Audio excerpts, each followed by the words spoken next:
তার বন্ধুরা আমি রাখি আজকে আম দিয়ে মাছের ডিম দিয়ে টক করব, সেটাই কেমনভাবে করব আপনাদের কাছে তুলে ধরছি। আমাদের এদিকে তেল দিয়ে দিয়েছি, তেলটা গরম। দেখুন বন্ধুরা আমার তেলটা গরম হয়ে গেছে। আমি এর মধ্যে একটু শুকনো লঙ্কা, একটু সর্ষে ফোড়ন দেবো।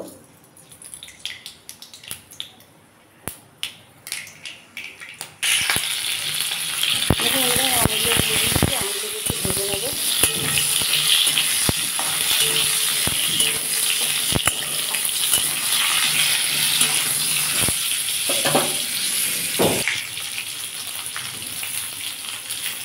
এর মধ্যে আমি হলুদ দিয়ে দিচ্ছি, নুন দিয়ে দিচ্ছি,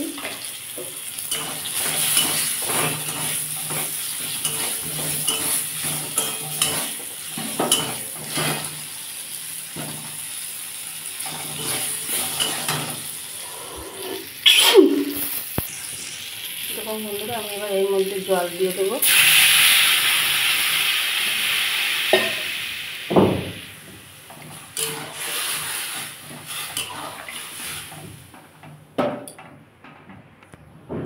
আমি এটা একটু ঝাল ঝাল করবো, ঝাল মিষ্টি টক, তাই জন্য একটু লঙ্কার গুঁড়ো দিয়ে দিচ্ছি, বেশি দেবো না, সামান্যই দিলাম।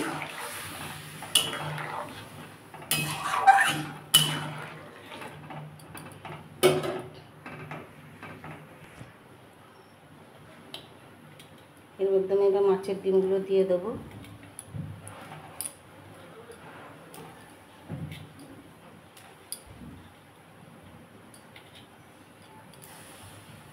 দিয়ে খানিকক্ষণ আমি এবার চাপা দিয়ে দেবো।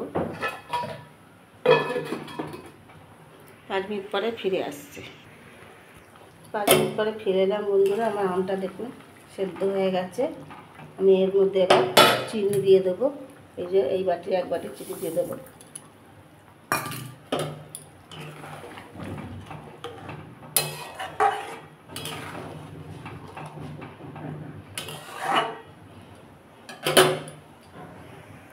চিনি দিয়েছি, চিনিটা গলছে, ওই জন্য একটু জল বেশি হয়ে যাচ্ছে। এটা ফুটে একটু কমে আসবে আবার। দেখুন বন্ধুরা আমার মাছের ডিম দিয়ে আম দিয়ে টকটা হয়ে গেছে। আমি এবার বাটিতে সার্ভ করে দেবো, তারপর ফিরে আসছি। দেখুন বন্ধুরা আমার মাছের ডিম দিয়ে আমের টক হয়ে গেছে। ভালো লাগলে লাইক করবেন, সাবস্ক্রাইব করবেন। আর পুরনো বন্ধুরা যেনারা আমার ভিডিওটা অনেকক্ষণ ধরে দেখেন তাদের অসংখ্য ধন্যবাদ ও ভালোবাসা। আর প্রচণ্ড গরম পড়েছে, এই গরমে টক খেতে তো খুব ভালোই লাগে। টক খাবেন, বেশি করে জল খাবেন। সবাই এখন অসুস্থ হয়ে পড়ছে এই গরমের জন্য। আর কিছু বললাম না, আমি রাখলাম। দেখা হবে পরের একটা এপিসোডে।